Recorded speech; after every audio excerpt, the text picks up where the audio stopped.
कहानी की शुरुआत एक भयानक तूफान से जूझते हुए प्लेन से होती है, जहां हमारा मेन कैरेक्टर, जिसका नाम चक था, वो शांति से बैठकर टॉयलेट कर रहा था कि तभी अचानक प्लेन का प्रेशर घटने लगा, जिससे टॉयलेट का दरवाजा खुल गया और कार्गो में आग लगकर एक खतरनाक विस्फोट हो गया। पायलट ने चक को सीट पर बिठाया क्योंकि समुद्र में इमरजेंसी लैंडिंग करनी थी। पायलट ने लाइफ राफ्ट देकर बेल्ट बांधने को कहा। प्लेन तेजी से नीचे गिरने लगा। अब प्लेन समुद्र से लगभग 3000 मीटर दूर था। तभी चक को पता चला कि उसकी गर्लफ्रेंड की दी हुई पॉकेट वॉच गिर गई है। पायलट ने लाइफ जैकेट पहनने को कहा, पर वो दाईं ओर। पॉकेट वॉच की वजह से जैक ने अपनी सीट बेल्ट खोल दी और लड़खड़ाते हुए उसे उठाने चला, लेकिन वॉच उठाते ही जैसे ही वो जैकेट लेने की कोशिश करने लगा, तभी प्लेन का एंगल बदलने के कारण वो हिल भी नहीं। पायलट ने देखा कि वो अपनी सीट पर नहीं था, इसलिए उसने अपनी सेफ्टी बेल्ट खोल दी। तेज झटकों से पायलट बुरी तरह घायल हो गया। पायलट ने प्लेन को समुद्र की सतह पर धीमी गति से टच कराया, लेकिन गलत लैंडिंग से पानी केबिन में भर गया। सेफ्टी बेल्ट ना बंधे होने की वजह से चक की जान बच गई। तभी अचानक प्लेन का ऊपरी हिस्सा फट और समुद्र का पानी प्लेन के अंदर भरने लगा। लेकिन किस्मत से चक के हाथ में इन्फ्लेटेबल राफ्ट था, पर जैसे ही उसने उसे खोला, तभी अचानक राफ्ट से जुड़ा हुआ हिस्सा प्लेन में फंस गया। डूबता हुआ एरोप्लेन चक और राफ्ट के साथ नीचे खींचने लगा, पर चक की किस्मत अच्छी थी क्योंकि राफ्ट से जुड़ी हुई रस्सी अचानक टूट गई और इस तरह लाइफ राफ्ट ने उसे खींचते हुए मौत के मुंह से बाहर निकाला। आखिरकार चक सही सलामत समुद्र की सतह तक पहुंच गया। उसने अपनी पूरी ताकत लगाकर राफ्ट पर चढ़ने की कोशिश और मरते दम तक राफ्ट के किनारे को कसकर पकड़े रहा, लेकिन वो धीरे धीरे उस इंजन की ओर बहने लगा जो अब भी चल रहा। पीछे खतरा देखकर उसने तुरंत आंखें बंद कर ली। तभी इंजन में आग लगी और विस्फोट की लहर ने उसे उछालकर फिर से समुद्र में गिरा दिया। पूरा प्लेन एक जोरदार ब्लास्ट के साथ धीरे धीरे समुद्र में डूब गया, लेकिन खतरा अभी टला नहीं था। चक को न केवल समुद्र की तेज आंधी तूफान का सामना करना पड़ा, बल्कि एक के बाद एक उठती विशाल लहरों को भी झेलना पड़ा। वो बस लाइफ राफ्ट की रस्सी को कसकर पकड़े रहा। इसी तरह पता नहीं कितनी देर बीत गई और अचानक लाइफ राफ्ट की हवा निकल गई। तेज चट्टानों ने उसे फाड़ दिया। इसका मतलब था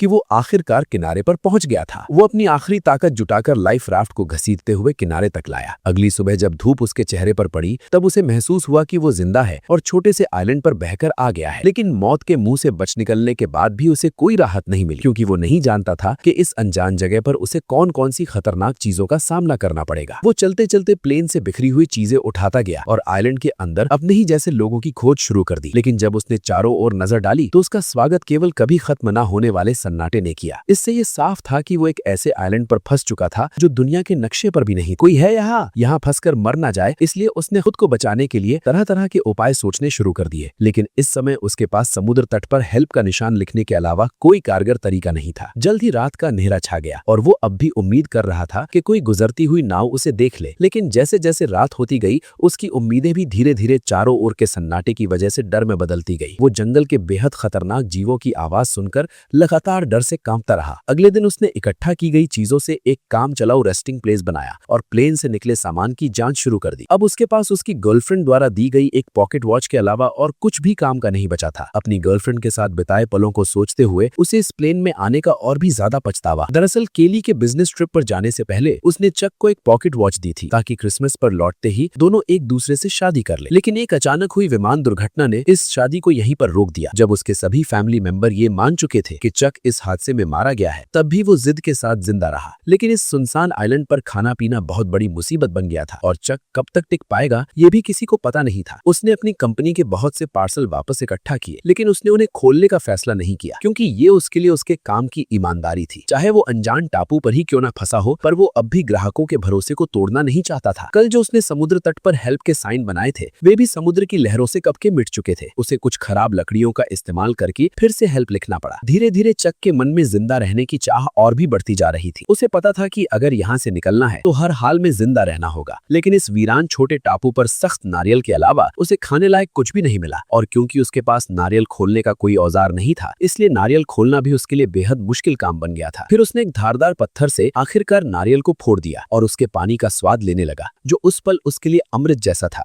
लेकिन वो केवल नारियल से संतुष्ट नहीं हुआ। चक ने पेट भरने के लिए इस छोटे से टापू के अन्य हिस्सों की भी खोज करने का फैसला किया। वो यहाँ की सबसे ऊंची चोटी पर चढ़कर सब कुछ देखना चाहता था, लेकिन नुकीले पहाड़ी पत्थरों ने उसकी राह मुश्किल कर दी। इसलिए उसने पत्थर से अपनी पैंट का कपड़ा काटा, उसमें पत्ते मिलाए और एक जोड़ी जूते बना लिए। लेकिन जब वो पहाड़ की चोटी पर पहुंचा, तब उसे पता चला कि ये सचमुच एक सुनसान टापू ही है। चारों ओर दूर दूर तक फैला समुद्र था, लेकिन उसके अलावा कोई और इंसान नजर नहीं आ रहा था। जब वो निराश होकर सोच रहा था कि आखिर वो कैसे अपनी जान जान बचा सकता है। तभी दूर एक अजीब सी चीज ने उसका ध्यान खींचा। वो बिना सोचे समझे उस चीज की ओर दौड़ पड़ा। उसे लगा था कि वो भी उसी की तरह जिंदा बचने वाला कोई पायलट है, लेकिन जब चक ने उस पायलट को पलटकर देखा तो पाया कि वो तो काफी समय पहले ही मर चुका था। दुखी मन से उसने पायलट की लाश को आइलैंड पर घसीट लिया और उसके पास से कुछ काम की चीजें इकट्ठा करने लगा। उसने एक जोड़ी अभी भी पहनने लायक जूते, एक टॉर्च जो अब भी जल सकती थी और एक बेकार हो चुका बटुआ अपने पास रख लिया। इसके बाद उसने पायलट के लिए एक कब्र खोदी और उसकी लाश को उसमें दफना दिया और उसकी मरने की तारीख एक चट्टान पर लिख दी। शाम के समय चक समुद्र तट पर बैठा अपने जूतों को निहार रहा था। उसके मन में एक अजीब सी उदासी थी। उसे लगा कि शायद अगली बार जो उस कब्र में लेटा होगा वो खुद ही होगा। इसी वजह से रात में चक सो नहीं सका। उसे समझ आ गया था कि अगर वो ऐसे ही हाथ पर हाथ धरे बैठा रहा तो उसका मरना तय है। इसलिए अगले दिन उसने जंगल में जिंदा रहने की कला सीखी। उसने पेड़ों की पत्तियों पर जमी ओस को इकट्ठा किया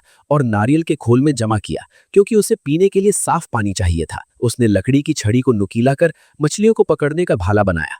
भले ही ये सब बेवकूफी भरा था, पर इस लगातार कोशिश ने उसे निराश नहीं होने दिया। उसी रात टॉयलेट करते वक्त उसने एक रोशनी देखी। वो जोर से चिल्लाया ताकि उस नाव का ध्यान खींच सके। उसे लगा जैसे उसे अब और यहाँ रहना नहीं पड़ेगा। उसने टॉर्च से संकेत दिया कि कोई उसे देख ले, लेकिन दूरी ज्यादा होने की वजह से ये हल्की सी रोशनी किसी काम की नहीं थी। जैसे जैसे वो रोशनी उसकी नजरों से धीरे धीरे ओझल होती गई, उसका दिल गुस्से और बेबसी से भर गया। इसलिए अगली सुबह सूरज निकलते ही वो बेसब्री से फटी राफ्ट लेकर उस जहाज की दिशा में बढ़ चला, क्योंकि ये उसके कई हफ्तों की कोशिशों के बाद मिली एकमात्र बच निकलने की उम्मीद थी।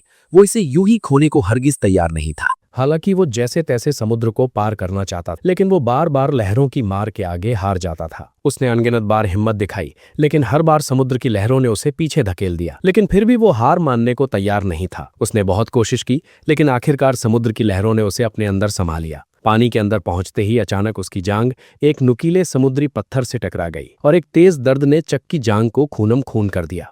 इस वक्त उसमें अब और आगे बढ़ने की ताकत नहीं बची थी। वो बस टूटी फूटी राफ्ट को घसीटते हुए बुरी हालत में किनारे लौट आया। शाम के समय अचानक आसमान में तेज आंधी और मूसलाधार बारिश शुरू हो गई, जिससे पहले से ही घायल चक की मुसीबतें और बढ़ गईं। वो राफ्ट की मदद से केवल कंपनी के सामानों को ही ढक सका। फिर वो बारिश से बचने के लिए खून से बहती टांग के साथ कोई और जगह ढूंढने लगा। तभी उसे एक छोटी सी गुफा मिल गई और खुद को होश में रखने के लिए उसने कुछ घूंट गंदा बारिश का पानी पी लिया। लगभग पूरी तरह थक जाने के साथ उसका घायल शरीर अब और सहन नहीं कर सका और वो जमीन पर बेहोश हो गया। उसके पीछे रखी टॉर्च की बैटरी खत्म होते ही वो भी अंधेरे में डूब गई।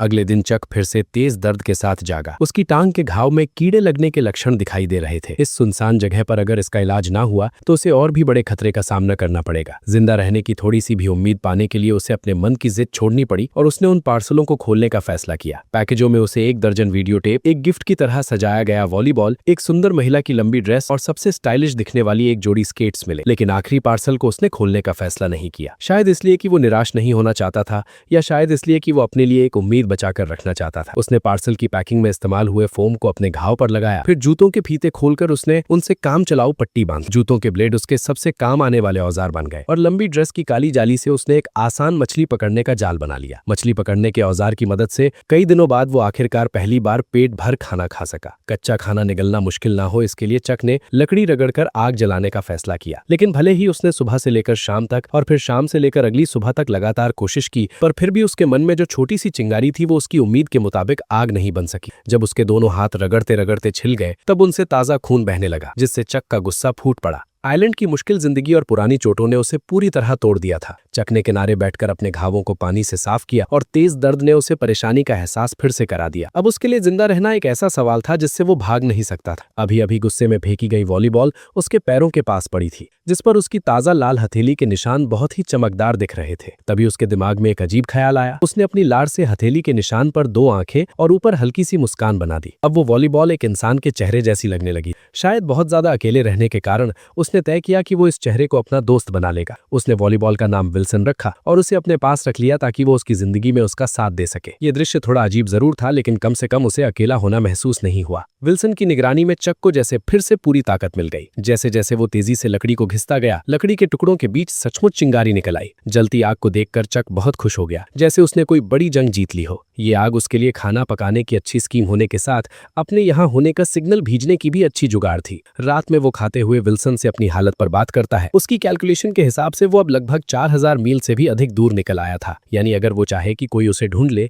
तो उसके मिलने की संभावना लगभग नामुमकिन थी। लेकिन अब चक के पास कोई रास्ता नहीं था। वो बस खुद को मजबूत कर जिंदा रहने की कोशिश करता रहा। कच्चा खाना खाने और गंदगी से उसके खराब दांत सूजकर इन्फेक्टेड हो गए। आखिरकार असहनीय दर्द के कारण उसने ठान लिया कि वो अपने दांत को निकाल देगा। उसने एक हाथ में स्केट वाली छुरी दांत पर टिकाई और दूसरे हाथ में पत्थर लिया। उसने सोचा कि लंबे दर्द से बेहतर है एक बार का दर्द। फिर उसने जोर से वार कर दिया। जंगल में जिंदा रहने में एक्सपर्ट होने के बाद भी उसकी आंखों में अब वो चमक नहीं रही थी। 4 सालों के अंदर चक अब एक जंगली आदमी बन गया था। हालांकि मछली पकड़ने में माहिर होने से उसे मांस की कमी नहीं थी, लेकिन उसकी आंखों में पहले जैसी जीने की गुंजाइश गायब हो चुकी थी। अब वो बच निकलने की कोई उम्मीद नहीं रखता था और हर दिन का जिंदा रहना बस उसके अकेलेपन का एक और दिन था। पर कुछ समय बाद उसे चट्टान के किनारे से एक टिन का टुकड़ा मिला और वो उसे समुद्र तट पर ले आया। लेकिन जैसे ही समुद्री हवा ने उस टिन के टुकड़े को गिरा दिया, तभी अचानक उसके दिमाग में एक आइडिया आया। अगर वो इसका इस्तेमाल समुद्र की लहरों को चीरने के लिए कर सके तो शायद सच में उसके पास इस जगह से निकलने का मौका हो सकता है। ये आइडिया आते ही उसने एक पल और इंतजार नहीं किया।